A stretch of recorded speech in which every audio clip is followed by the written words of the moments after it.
मनुष्य का जो रीजन है परमेश्वर का, परमेश्वर ने मुझे और आपको कैसे बनाया, वो आप पढ़ते हैं बाइबल के अंदर। उत्पत्ति की किताब उसका 2 अध्याय, उसका 24 वचन, पेज नंबर 3 और उसका 24 वचन सभी निकाल लें। आज हस्बैंड और वाइफ, पति और पत्नी, वो ध्यान से आज सुने आज के वचनों को, और बाकी सब भी, क्योंकि उनके लिए भी बहुत कुछ है। जहां पर लिखा है, इस कारण पुरुष अपने माता पिता को छोड़कर अपनी पत्नी से मिला रहेगा और वह एक ही तन बने रहेंगे। सब बोले आमीन। बाइबल कहते हैं, पिछले हफ्ते मैंने आपको बताया था कि परमेश्वर ने जब मनुष्य की सृष्टि की तो परमेश्वर ने ये नहीं कहा मैं मनुष्य को बनाता हूँ, मैं औरत को बनाता हूँ, जब मैं मर्द को बनाता हूँ। परमेश्वर ने कहा, उसने नर और नारी करके परमेश्वर ने दोनों की सृष्टि की है। हालेलुया। और मेरी और आपकी सृष्टि कैसे की परमेश्वर ने? नर और नारी करके। जबकि नर पहले है, मनुष्य पहले है, और जो औरतें हैं वो बाद में। पहले परमेश्वर ने नर और नारी करके बनाया, दोनों को साथ में।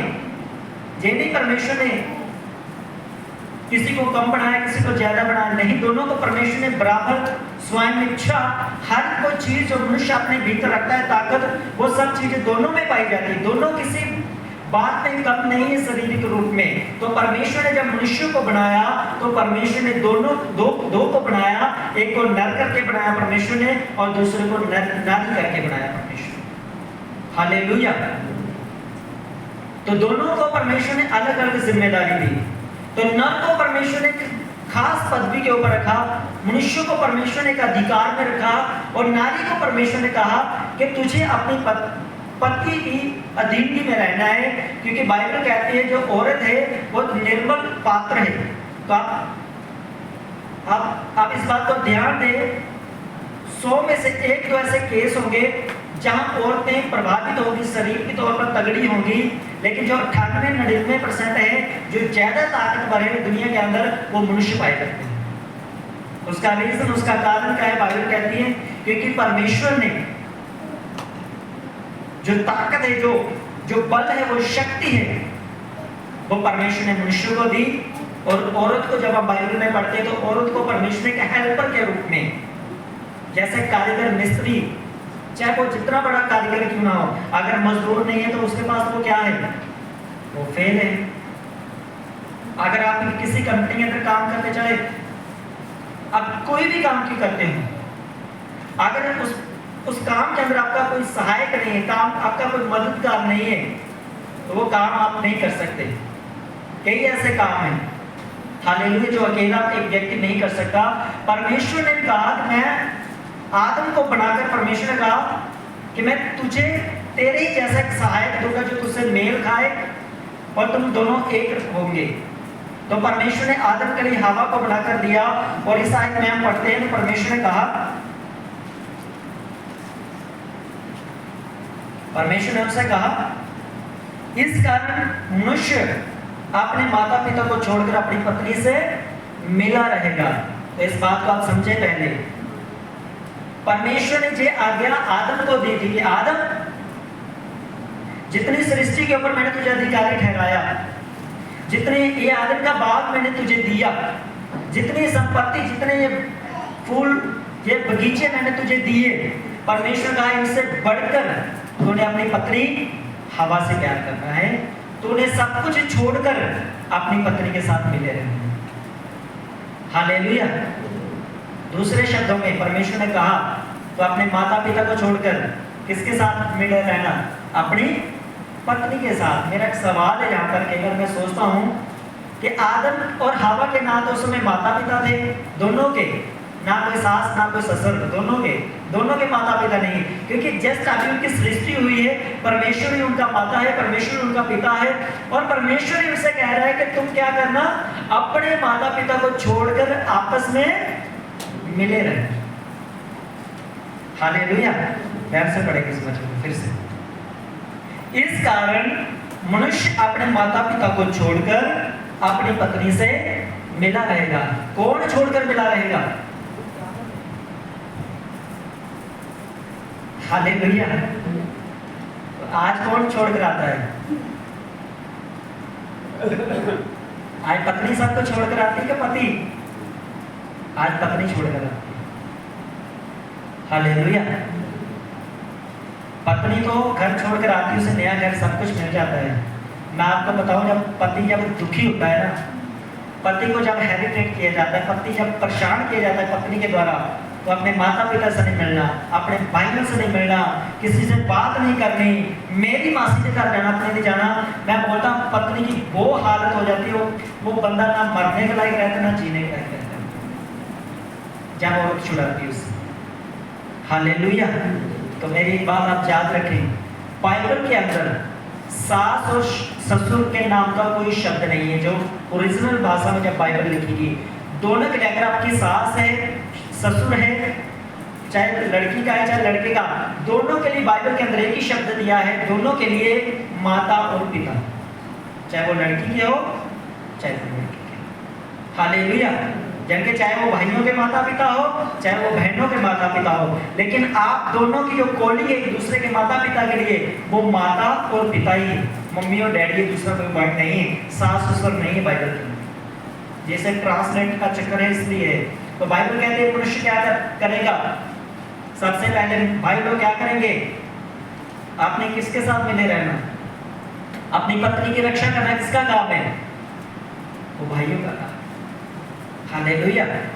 क्योंकि परमेश्वर ने आपको जोड़ा है, क्योंकि परमेश्वर ने अधिकार आपको दिया अपनी पत्नी के ऊपर, और वह एक ही तन बने रहेंगे। तो आप बाइबल कहती है जो पति और पत्नी है वो दो नहीं है, वो दोनों एक होने चाहिए। एक का मतलब एक सोच, एक विचार, एक घर, एक पति और एक ही पत्नी। ये नहीं कि घर भी तो एक पति घर में और एक बाहर भी चक्कर रखा हुआ है, बाकी चीजों में भी काम चल रहा है, सब में चल रहा है, तो हम दौड़ने में आगे नहीं बढ़ पा रहे, काम में बरकत नहीं आ रही, सुख शांति नहीं आ पा रही। क्यों नहीं वो चीज आ पा रही? क्योंकि जब तक आपके कनेक्शन बाहर होंगे, वो परमेश्वर आपको कभी उस तरीके से ब्लेस नहीं करेगा जिस तरीके से वो आपको आशीष देना चाहता है। क्योंकि आपकी मैरिज लाइफ के अंदर कोई भी किसी तरह का पाप नहीं होना चाहिए, कोई भी शक नाम की चीज नहीं होनी चाहिए। किसी भी रीति से आपने अपनी लाइफ के अंदर, अपनी मैरिज लाइफ के अंदर, अपनी शादीशुदा अपने जीवन के अंदर आपका कोई भी ऐसा डोर, कोई भी ऐसा बिंदु नहीं होना चाहिए जो आपके पति और पत्नी के बीच में झगड़े का कारण। हालेलुया। आप लोगों को बनता है, तो मैं आपसे सीधा बोलता हूँ, हमारी लाइफ में चाहे सेवकाई के अंदर हो, चाहे मैरिज लाइफ के अंदर हो, चाहे परिवार बच्चों की लाइफ के अंदर हो, जो चीज हमें परेशान करेगा उसे छोड़ देता हूँ, उसे अलग कर देता हूँ अपनी जिंदगी से। चाहे वो कैसा हो, चाहे कोई मनुष्य हो, कोई व्यक्ति हो, चाहे उसका बिलीवर हो, चाहे तेरा कोई रिश्तेदार हो, चाहे कोई भी हो, अगर मेरे परिवार के बीच में वो गड़बड़ी का कारण है तो मैं उसे टाटा कर देता हूँ, भाई चल जय मसीह की, मिलेंगे तुझसे। बिना लड़ाई किए, बिना झगड़ा किए, बिना उसे कुछ कहे, बिना उसे कुछ बताए, जब मुझे मालूम है मेरा परिवार किसी के कारण डिस्टर्ब हो रहा है, तो मुझे उसे जल्दी से बाय बाय टाटा करना चाहिए। हालेलुया। क्योंकि जिस परमेश्वर ने आपको जोड़ा है वो आपको आशीष देना चाहता है, जिस परमेश्वर ने आपको बनाया है वो आपको आशीष देना चाहता है, जिस परमेश्वर ने आपको धरती के ऊपर भेजा है वो आपको धरती के ऊपर एक अच्छा व्यक्ति, एक अच्छा बेटा और बेटी के रूप में वो आपको देखना चाहता है। हालेलुया। तो आपने आज एक अच्छा विश्वासी बनना है परमेश्वर के लिए, आपने एक अच्छा व्यक्ति बनना है आत्मिक परमेश्वर के लिए, आपने एक अच्छा पति बनना है अपने पत्नी के लिए, और आपने एक अच्छी पत्नी बनना है अपने पति के लिए, आपने एक अच्छा पिता बनना है अपने बच्चों के लिए, आपने एक अच्छा इंसान बनना है अपने समाज के लिए। हालेलुया। ये सिर्फ यही नहीं कि आज मैं सिर्फ पति और पत्नी के ऊपर ही बोलूंगा, आज इस वचन के दौरान सब आशीष पाएंगे यीशु मसीह के सामर्थ्य नाम में। हालेलुया। तो परमेश्वर ने हमें एक परिवार के रूप में भेजा है, परमेश्वर ने इस धरती के ऊपर हमें एक परिवार के रूप में भेजा है। एक परिवार है आपका है, एक परिवार मेरा है, लेकिन जब हम प्रभु में आते हैं, यीशु मसीह में आते हैं, तो हम परिवारों का परिवार एक परिवार बन जाते हैं। मानो हम यहाँ पे 10 परिवार हैं, लेकिन प्रभु यीशु मसीह हमें 10 परिवारों के रूप में नहीं देखते, वो हमें एक ही परिवार के रूप में देखते हैं, वो है मसीही विश्वासियों का परिवार। हालेलुया। यानी कि यीशु मसीह के ऊपर विश्वास करने वाले लोगों को वो परमेश्वर एक ही परिवार के रूप में देते हैं। तो यहाँ परमेश्वर आज मुझे और आपको जहाँ पे देख रहे हैं, परमेश्वर इस बात को जानते हैं कि आप जहाँ पे संगति कर रहे हैं, तो परमेश्वर यहाँ पे 10 परिवारों को नहीं देख रहा, परमेश्वर इस अलग अलग परिवारों को नहीं देख रहा, परमेश्वर एक ही परिवार को देख रहा है जहाँ पर। हालेलुया। तो हम सब कौन हैं? कितने परिवार हैं हम? 10 परिवार है कि एक परिवार है? चाहे यहाँ पर 50 परिवार हो जाए, लेकिन प्रभु की नजर में, परमेश्वर के नजर में हम एक ही परिवार हैं। हालेलुया। अगर हम एक ही परिवार हैं तो इस परिवार के अंदर जिम्मेदारी होती है, उसको निभाना किसका काम है? परिवार का काम है या बाहर वालों का काम है? परिवार की जिम्मेदारी कौन निभाता है? परिवार के लोग निभाते हैं। कोई कम निभाता है, कोई ज्यादा निभाता है, लेकिन परिवार की जिम्मेदारी किसके हाथ में होती है? जो परिवार के अंदर लोग रहते हैं, जो उनकी जिम्मेदारी है कि उस जिम्मेदारी को समझेंगे। तो आपने इस चीज को समझना है कि जब आप परमेश्वर के भवन में आते हैं, जहाँ पे आप अलग अलग जाति, अलग अलग धर्म, अलग अलग अपने रीति रिवाजों से आप यहाँ पे काम नहीं कर सकते, क्योंकि आप यहाँ पर परमेश्वर की प्रजा, परमेश्वर के लोग और आप एक परिवार है। यहाँ पर आप एक ही फैमिली है, हम सब मिलकर एक परिवार बनते हैं, वो है मसीही परिवार। हालेलुया। तो इस परिवार के अंदर आइए हम चलते हैं, हमें रहना कैसे है धरती के ऊपर। हमारे परिवार के अंदर क्या क्या चीजें होनी चाहिए? हस्बैंड वाइफ के ऊपर पहले मैं बोलूंगा, फिर कई ऐसी चीजें जो मैं बीच में आपको बताऊंगा, और सबके लिए वचन आशीष का कारण होगा। दूसरा हम पढ़ेंगे मलाकी उसका 2:14। मलाकी उसका 2:14 यहां पर लिखा,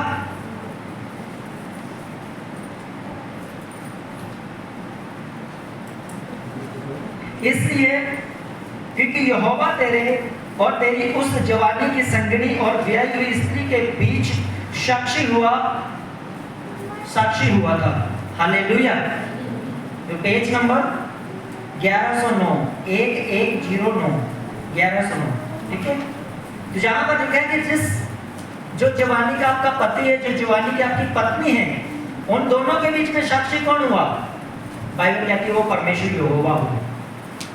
हालेलुया। क्योंकि आदम और हवा के टाइम जब उनकी मैरिज की गई तो उस समय कोई नहीं था सिवाय परमेश्वर के। और जहां पर बाइबल कहती है कि जब आपकी मैरिज एक मसीही शादी होती है, जब एक मसीही ब्याह होता है, तो परमेश्वर कहते चाहे वहां लाख लोग क्यों ना हो, लेकिन उस मैरिज का, उस ब्याह और शादी का जो मेन साक्षी, जो मेन गवाह है, परमेश्वर कहता है वो मैं हूं। हालेलुया। क्योंकि वो शादी किसने की जा रही है? वो मसीह में, वो प्रभु में की जा रही है।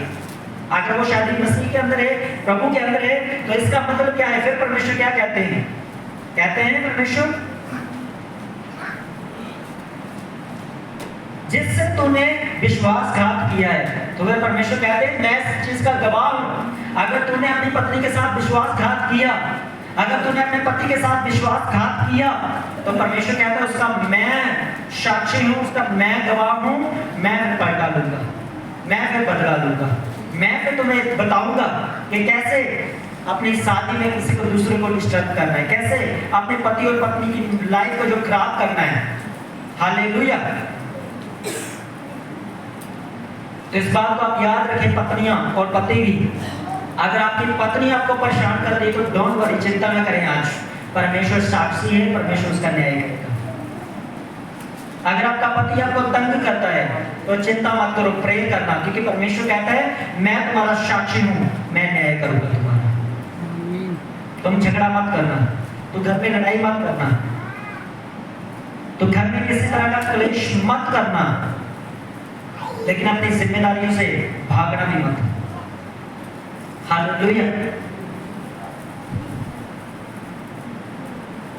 क्योंकि संपूर्ण ब्लेसिंग, संपूर्ण आशीष परमेश्वर ने मनुष्य के हाथों में दी है। आज मैं तो आपको चीज बता दूं, जिन बहनों को लगता है, जिन भाइयों को लगता है कि हम दोनों कमाएंगे तो शायद हमारे घर में कुछ आशीष होगी, मैं आपको बता देता हूं, ना तो बरकत आपकी कमाई के अंदर है, ना तो आपकी नौकरी के अंदर है। बाइबल कहती बरकत, आशीष यहोवा परमेश्वर के नाम में है, जिसे वो देना चाहे उसी को वो मिलती है। हालेलुया। जैसे आपने वचन पढ़ा थोड़ी देर पहले कि तो ये मत सोचना कि मेरी ताकत से हुआ, मेरी शक्ति से हुआ, मैं बलवान हूँ, मैंने अपनी ताकत से काम किया तो मुझे मिला। परमेश्वर कहते हैं ऐसा नहीं है, वो ताकत वो शक्ति वो मैंने तुझे दी थी कि तू काम कर सके और इसलिए तू आशीष हुआ। हालेलुया। तो अपनी मैरिज लाइफ को अगर आपका पति नहीं चाहता कि आप बाहर काम करें तो उसका आपको आज ही छोड़ दें। अगर आपका पति आप चाहता है कि आपको वो आपको अपनी जिंदगी में रखना चाहता है तो उसे अपनी जिंदगी में रहें। उसकी जो चीज जो लड़ाई आपके घर में है वो कारण कोई भी क्यों ना हो, उस कारण से जल्दी से जल्दी खत्म करें, क्योंकि वो प्रार्थना से खत्म नहीं होगा। वो आप घर में प्रार्थना करवा लो उससे खत्म नहीं होगा, संगति करवा लो उससे खत्म नहीं होगा। अपनी गलतियों को आपने खुद निकालना होगा। जब तक आप अपनी गलतियों को नहीं निकालेंगे, आप परमेश्वर से जितनी मर्जी प्रार्थना कर लें वो कभी नहीं होगा आपकी जिंदगी में। हालेलुया। क्योंकि आप दोनों के बीच में साक्षी कौन है? परमेश्वर है। कईयों ऐसे शादी के बाद भी कुछ ऐसे लोग होते हैं जिनको आदत होती है, भाई बाहर जा रहे हैं, काम कर रहे हैं और पहले वाली सेटिंग अपनी रखी हुई, शादी के बाद भी अपनी सेटिंग बाहर रखी हुई है और अपनी पत्नी को धोखा देती है। और कई बहनें भी ऐसे होती है, शादी के बाद काम के नाम पर बाहर 4 सेटिंग रखी, 5 सेटिंग रखी हुई हैं और अपने पति को धोखा देती है। मैं बता रहा हूँ, आप जितनी मर्जी एड़ी से लेकर सर तक जोर लगा लो, आप कभी आशीष नहीं पाएंगे जब तक आप पवित्रता के साथ, खुदा के साथ नहीं चलते हो। जब तक आप प्रभु के साथ नहीं चलेंगे, आप ना खुद को धोखा दो ना दूसरे को धोखा दो। और अगर ये मैटर आपके अंदर है तो मैं दोनों को सलाह दूंगा, पति को भी और पत्नी को भी, अपने पाप को छुपाए मत। अपनी पत्नी की, अपने पति की गलती को छुपाए मत, उसके माता पिता को बताएं, अपने माता पिता को बताएं, अपने बहन भाइयों के अंदर बातचीत करें, उनको समझाएं। अगर नहीं मानता तो फिर कोई कदम उठाएं, क्योंकि बदनामी से, बिना ब्लेसिंग के, झगड़े के बीच में रहने से अच्छा है आज एक ऐसा माहौल क्रिएट कर दो, उस प्रॉब्लम से ही अपनी जिंदगी को बाहर निकालो, अपनी जिंदगी से। हालेलुया। वो कैसे निकलेगी? आइए हम पढ़ते हैं अफिसियों की पत्री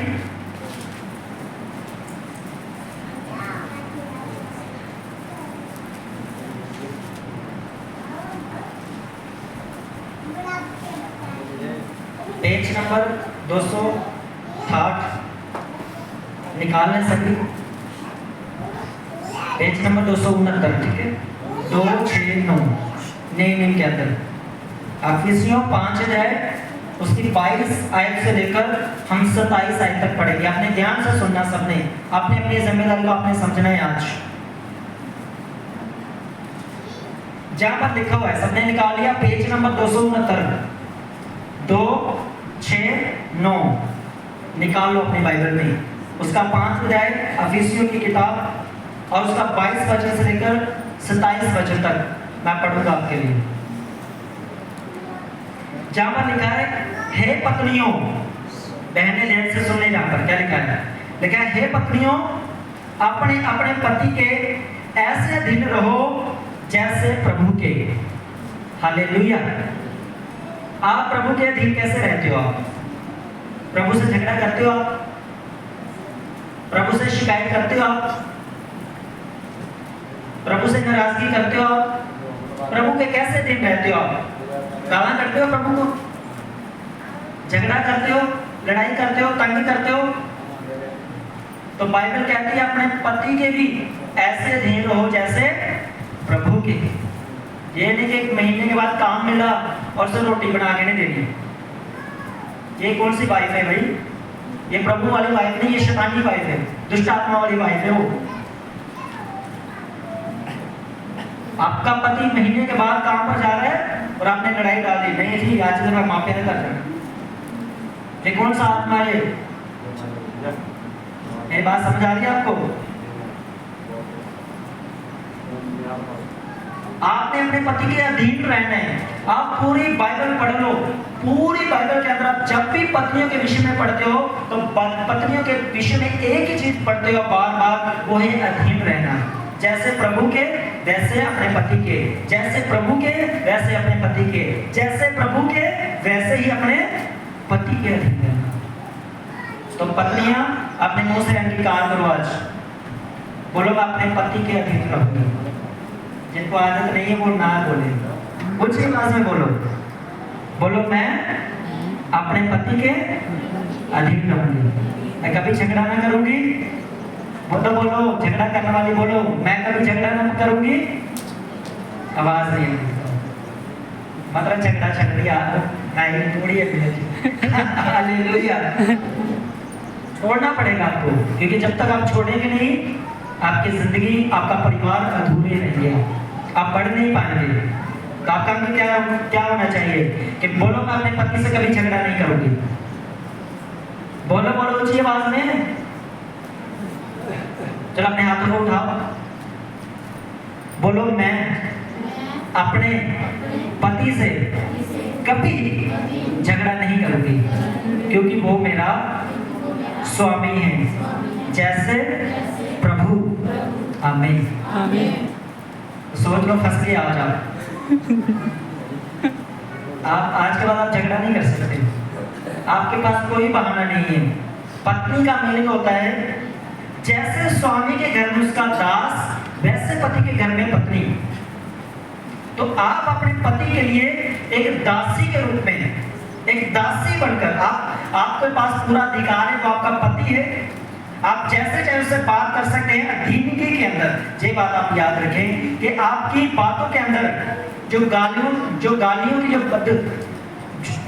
जो जुबान होती है, जो गंदी बातें होती हैं, या किसी भी रीति से आप अपने पति के विरुद्ध में ऊंची आवाज में आप उससे बात नहीं कर सकते, क्योंकि वो आपका प्रभु है। पर यहाँ पे प्रॉब्लम होती है, वो भी सॉल्व कर देते हैं आज। कईयों के पति तो तंदुरुस्त होते हैं, तगड़े होते, वो एक धक्का मारते पत्नी को, पत्नी चुप, वो मालूम ही नहीं तो आज खैर नहीं। लेकिन कुछ पत्नियां तगड़ी होती है, जवान होती है, उनके पति कमजोर होते हैं, वहां गड़बड़ी आ जाती है, वहां बड़ा मुश्किल काम है, क्योंकि पति ने कुछ बोला नहीं तो पत्नी क्या बोलेगी, दसा है और दोबारा, और जितना पत्नी सप सूंघ जाता पति उदा होता तो पता नहीं, क्योंकि पत्नी उनकी है, हाथ नहीं पेगी तो मुंह ना पेगी तो फिर बस कर। मैंने ऐसे भी भाई लोग देखे हैं, पत्नी को कुछ बात बोली, वो बंदा चुप हो गया, वो वेट कर रहा है चाय का, रोटी का, मैं काम पे जाऊं, वो बेचारे की दिहाड़ी भी टूट जाती है। लास्ट में मैंने यहाँ तक होता है, वो कानों में हाथ लगाते मैंने देखा, वो ऐसे गांव के बाहर पुली बनी होती है ना, बैठने वास्ते जगह बनी होती है, वो उत्थे जाके बैठ जाते, कहते तो बाइबल च लिखा है झगड़ालू पत्नी नालों कोठे की नुक्कर च रहना चाहिए। तो अगर आपका पति आपका साथ नहीं दे रहा, अगर आपका पति आपकी नहीं सुन रहा, अगर आपके घर में क्लेश नहीं जा रहा, तो उसका कारण भी आप खुद हैं, क्योंकि आपने माहौल ये सब बना दिया।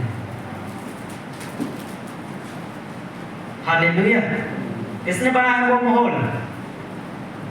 लड़ने कौन आया? गुआंढी लड़ने के लिए आया पति के साथ, ये चाचेदार लड़ने के लिए आया? मूर्ख होते हैं वो हस्बैंड वाइफ जो दूसरों की बातों को सुनकर अपने घर में लड़ाई डालते हैं। मूर्ख होते हैं वो लोग जो कहते हैं उसके घर में फ्रिज है तो मेरे घर में नहीं है, दे पति के साथ झगड़ा। मूर्ख होते हैं वो लोग, उसने 15 का सूट लिया तो मैं तो 1000 का लेके छोड़ूंगी। ऐसे लोगों का कोई प्रभु, मैं बोलता प्रभु ऐसे लोगों से ना बचा के रखिए, क्योंकि ऐसे लोगों का कुछ नहीं जिंदगी में होने वाला। हालेलुया। क्योंकि जिस परमेश्वर ने आपको भेजा है, अगर आप अपने पति के साथ, अपने पति के अधीनगी में हैं, तो आपको क्या लगता है वो आपको कुछ लेकर नहीं देगा।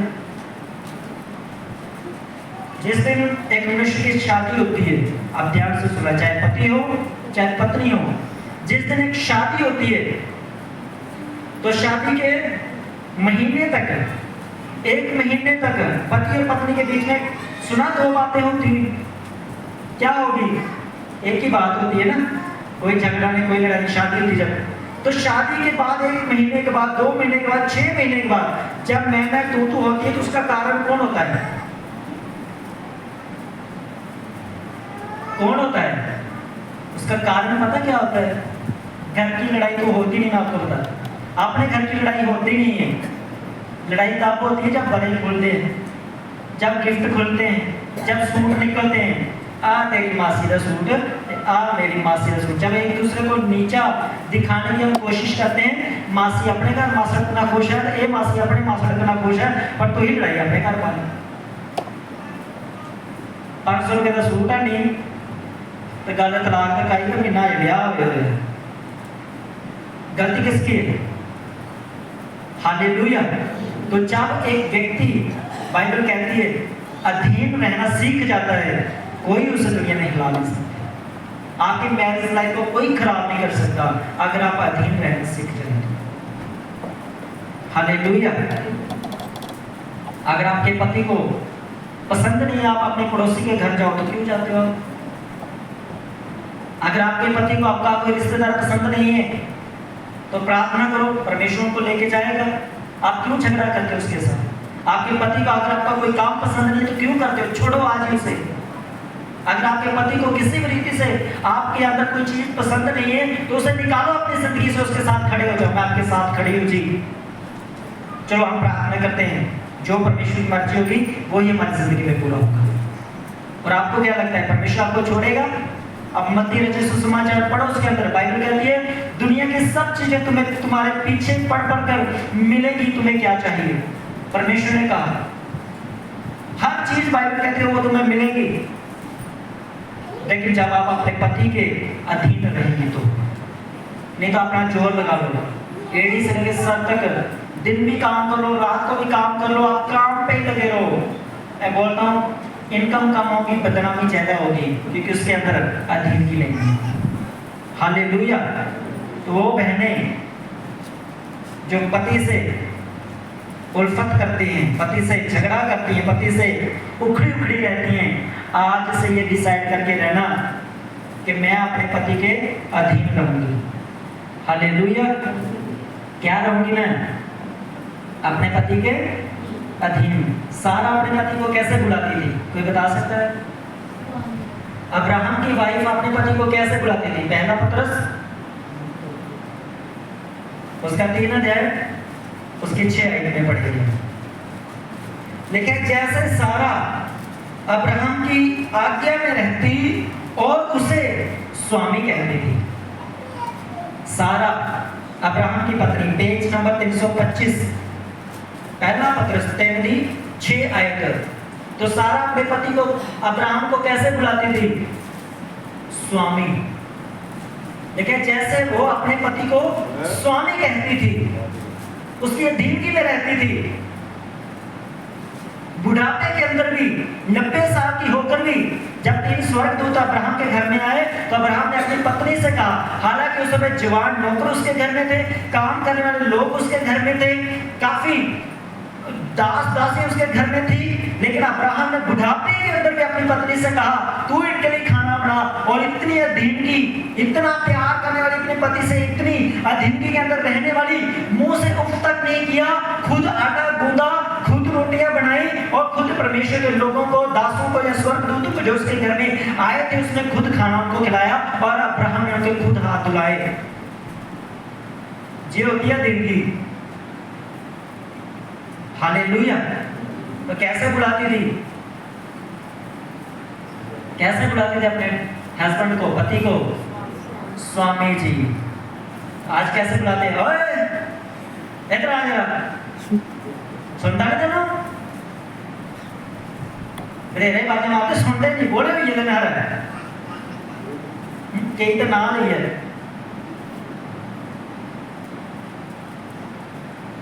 अपने पति के क्या रहना है, उनका नाम नहीं लेना,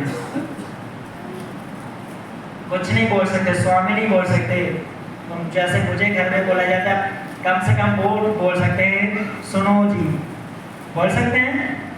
कौन कौन बोलते हैं सुनो जी? रात उठा सुनो जी बोलते हैं? इन सारे नाले ये बुलाते हैं, कई बोलते हो कभी डैडी। भाई वो डैडी बाद में हुआ, आपका पहले क्या है? वो आपको मालूम नहीं आपका क्या है? कभी अंगीकार ही नहीं किया वो मेरा पति है। हालेलुया। वो आपका पति है, वो आपकी पत्नी है, तो अपने बच्चों का मिक्स में मत करो उसमें। सीधा बोलो सुनो जी, अपनी पत्नी का नाम लेकर अपनी पत्नी को हाँ जी। मैं जब मैं पूछो शादी के 12 साल हो चुके, शायद 4 या 5 बार नाम लिया होगा उनका। मेरी बात समझ आ रही है आपको? अपने पति की इज्जत करना सीखो, उनके अधीन रहना सीखो, उनके कहे अनुसार चलना सीखो। जो चीज उनको पसंद नहीं है उनको आज अभी छोड़ के जाना है परमेश्वर के भवन में, और उनसे पूछना है आप क्या चाहते हैं, मैं वैसे चलूंगी, मैं वैसे रहूंगी। हालेलुया। तो मुझे अभी भाइयों के अभी जाना है, जल्दी से चलते हैं, फिर निकालेंगे अफिसियों, वहीं पर आ जाओ।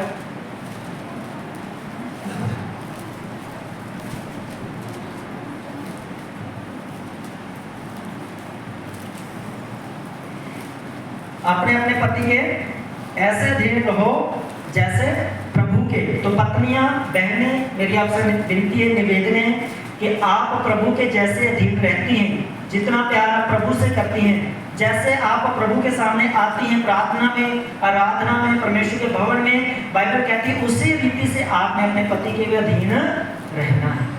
हालेलुया।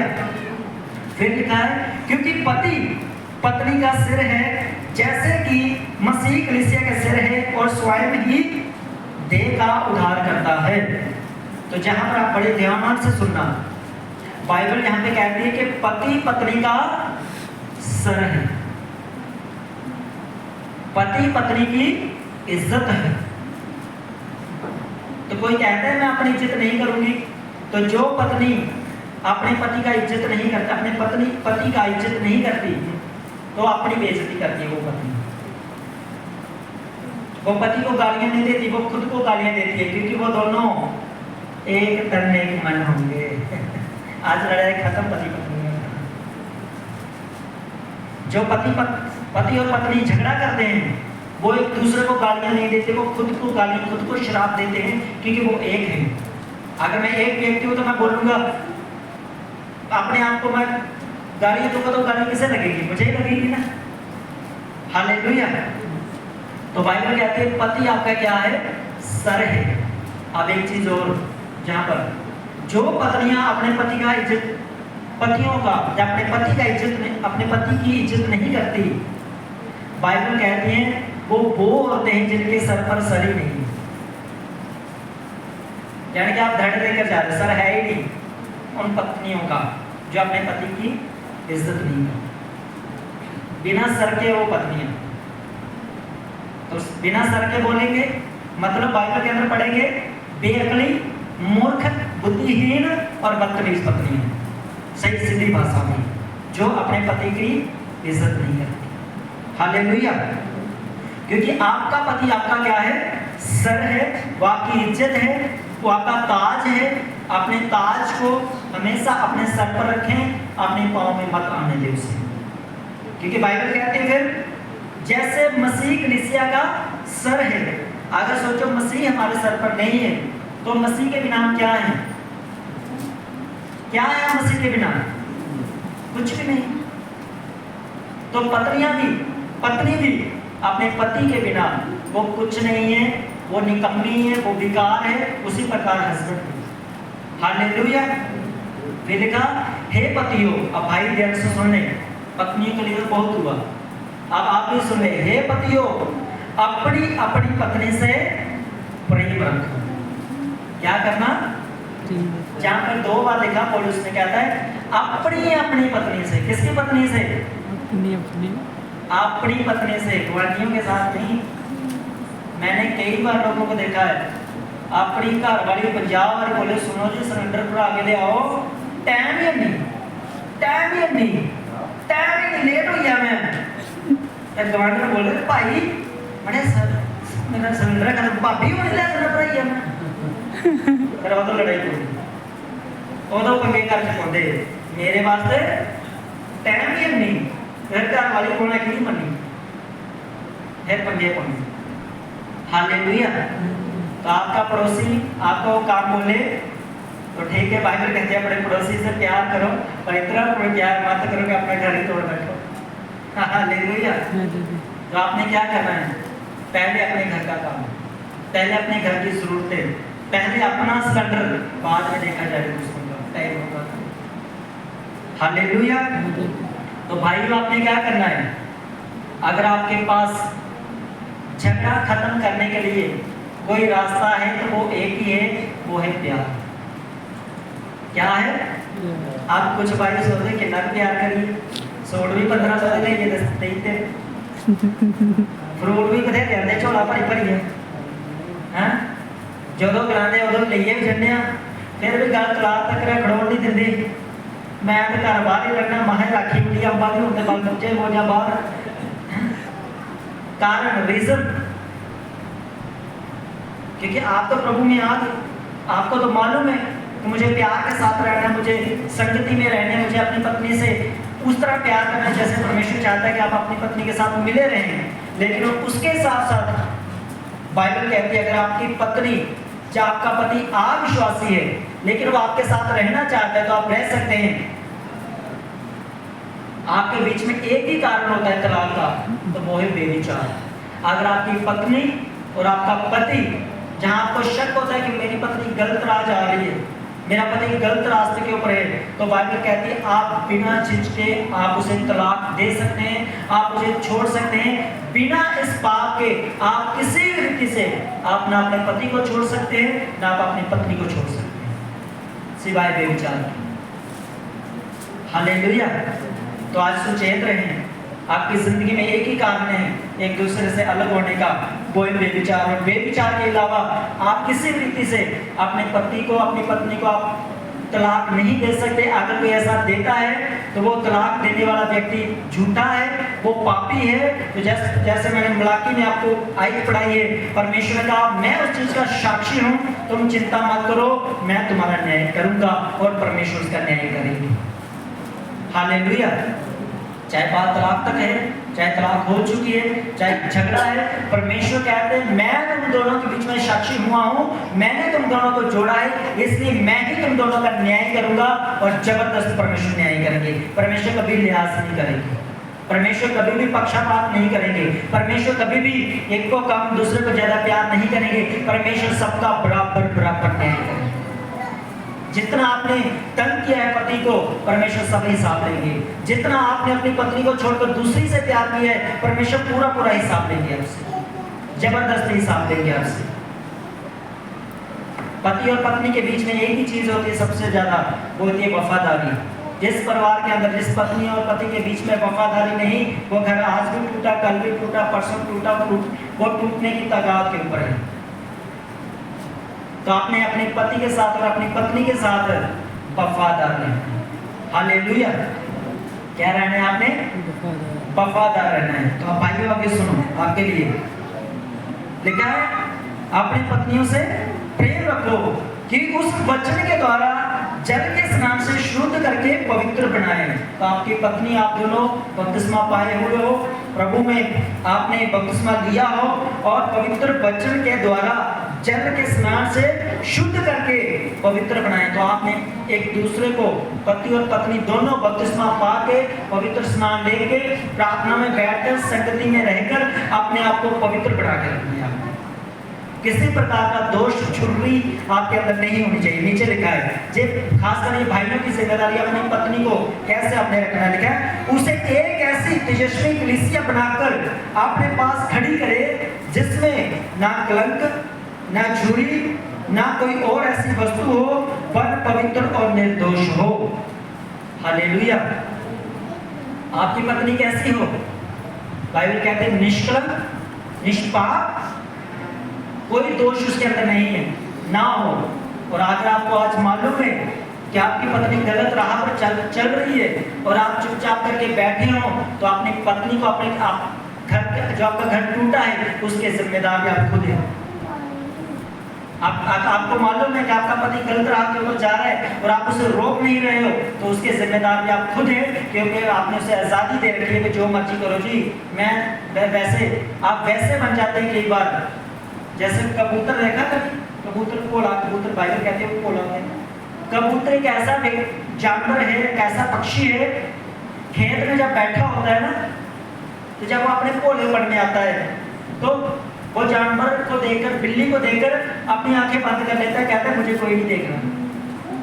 तो कुछ ऐसे पति पत्नियां होती हैं जिनके घर में पाप हो रहा है, जिनके पति और पत्नियां बेविचार कर रहे हैं, बाहर इधर उधर जाके गलत कामों को कर रहे हैं, और आप घर में बैठ के आंखें बंद करके ओ मेरी पत्नी बड़ी अच्छी है, मेरा पति बड़ा सयाल है, और रिजल्ट आप जितनी प्रार्थना कर लो, आप जितने मर्जी उपवास कर लो, आप जितनी मर्जी कोशिश कर लो, जो बरकत आप चाहते परमेश्वर आपको दे वो आपको कभी नहीं मिलेगी, क्योंकि वो पाप के अंदर वो परमेश्वर आपको कभी ब्लेस नहीं करेगा। बाइबल कहती है आपको पहले पवित्र बनना।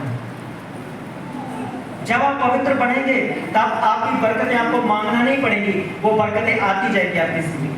आपको बच्चे चाहिए, परमेश्वर आपको बच्चे देगा। आपको घर में सुख शांति नहीं, परमेश्वर आपके घर में सुख शांति देगा। आपका एक मकान टूटा है, आप नया चाहते हैं, परमेश्वर आपको नया देगा। आप चाहते हैं आपका बिजनेस बढ़िया हो, परमेश्वर आपको नया बिजनेस देगा। अगर आपको काम करने की कोई इच्छा है, परमेश्वर आपके घर में आपको काम खोल कर देगा। वो परमेश्वर कुछ ना कुछ आपके लिए मुहैया करेगा, वो रास्ता खोलेगा, वो आपको ब्लेस करेगा। वो चिंता आपकी नहीं है, वो परमेश्वर पिता की है कि अपने बच्चों को कैसे आशीष रखना है, वो आपके लिए करेगा। लेकिन उससे पहले आपको उसके सामने पवित्र, निर्दोष, निष्कलंक और एक ऐसी कलीसिया बनकर आपने खड़े होना है परमेश्वर के सामने, जिससे परमेश्वर कह सके यस ये मेरे लोग, ये मेरी प्रजा, ये मेरी बेटी, ये मेरा बेटा, ये मेरा परिवार है। परमेश्वर कह सके इस चीज, इस बात को। हालेलुया। तो इस बात को आप याद रखें, इस बात को आप हमेशा समझें कि आपके घर को कौन बसा सकता है, कि आपको मालूम होना चाहिए। लास्ट टाइम कौन पढ़ेगी, सब खड़े हो जाओ।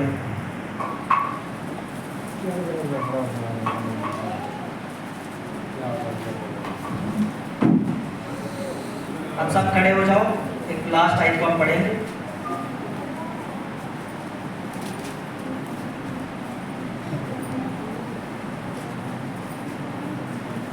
निर्गमन उसका पहला अध्याय, उसका 21 वचन, पेज नंबर 68, पेज नंबर 6-8, उसका 21 वचन मैं पढ़ता हूँ आपके लिए। लिखा है, इसलिए कि दाइयां परमेश्वर का भय मानती थी, उसने उनके घर बसाए। सब बोले आमीन।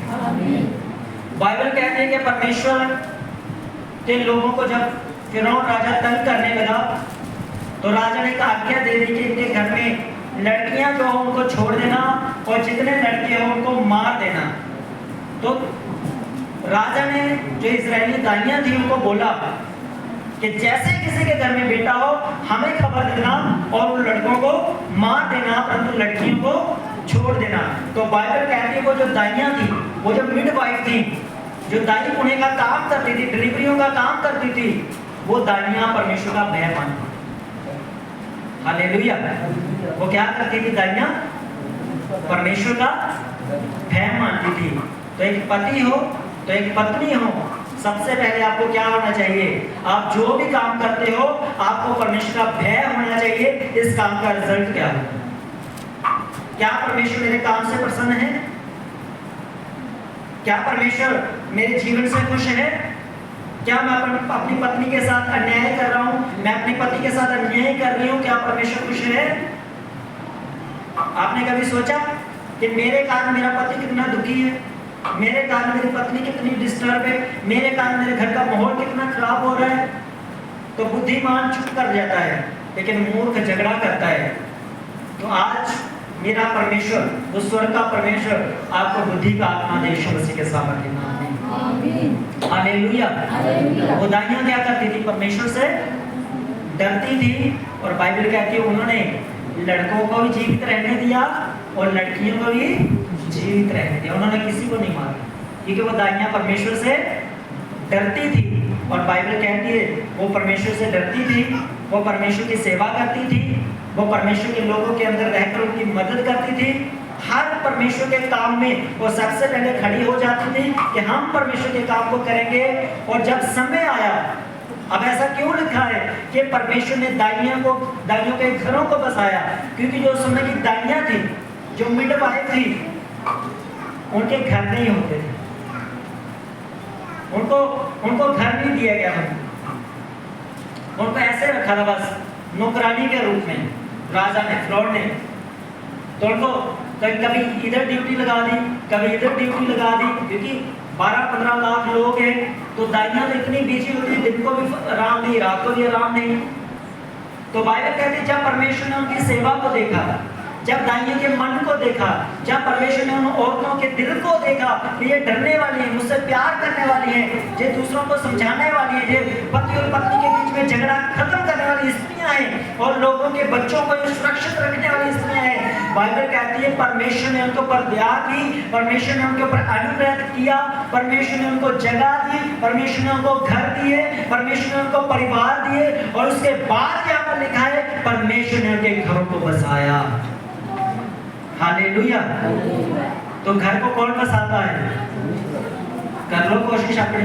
मैं कईयों को बोलता हूँ भाई अपनी कोशिश से अगर आप लगे हुए ना, मैं अपने घर को सुधार लूंगा, मैं पति को सुधार लूंगी, मैं पत्नी को सुधार लूंगा, मैं ये कर लूंगा, मैं वो कर लूंगा, आप जितनी मर्जी कोशिश कर लें आप असफल होंगे। रीजन कारण वो ये होगा कि परमेश्वर नहीं चाहता कि आप खुद समझाएं। परमेश्वर कभी नहीं चाहता आप अपनी बुद्धि का सहारा ले।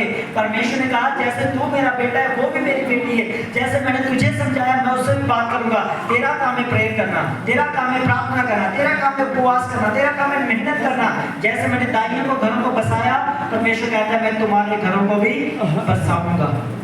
हालेलुया। अब भाई चिंता मत करें, इनके डिवोर्स हुए हैं, शायद लाइफ खत्म, परमेश्वर कभी भी किसी टाइम पर भी आपके लिए एक ऐसा मनुष्य खड़ा करेगा जो आपसे भी अच्छा होकर आपकी सुनेगा और आपकी जिंदगी में रहेगा। हालेलुया। आपको लगता है मैं शादी नहीं करूंगा, मैं शादी नहीं करूंगी, ये चीजें वो चीजें, मैं अपनी आपको कहानी बताता हूँ। अभी जस्ट अभी कुछ टाइम की ये बात है। एक व्यक्ति, ध्यान से सुना, एक व्यक्ति मेरे ही दोस्ती सर्कल के अंदर जवानी में उसकी पत्नी मर गई, बीमारी हुई और पत्नी मर गई। उसका जो बेटा था उसकी साली ने पाला, फिर उस बेटे की शादी करवाई, क्योंकि जो श्राप होता है ना वो पीछा करता है। जैसे पिता की पत्नी मरी, लड़के की माता मरी, शादी के 3 साल बाद 4 साल के बाद जब लड़के की शादी हो चुकी थी, 3-4 साल बाद उसकी भी जो पत्नी थी वो मर गई किसी कारण। क्योंकि जब शराब होता है वो क्या करता है, लगातार काम करता है। आपको सुनने में आया, ये कुछ टाइम की बात है। अब एक व्यक्ति गुड़मों वाला हुआ, रिश्तेदारी में बल्ले बल्ले सब चीजों में उसने फिर शादी की। क्या कि उसने दोबारा शादी की। क्या शादी करना पाप है? मैं पूछना चाहता हूँ, क्या शादी करना पाप है? बाइबल कहती है कि व्यक्ति जब उसकी पत्नी मर जाती है, शादी जब एक पति मर जाता है तो व्यवस्था के अनुसार, बाइबल के अनुसार, चाहे औरत हो, चाहे स्त्री हो, चाहे पुरुष हो, वो उस व्यवस्था से छूट जाता है। उसके बाद वो दोनों जहां चाहें अपनी मर्जी के साथ शादी कर सकते हैं। अगर वो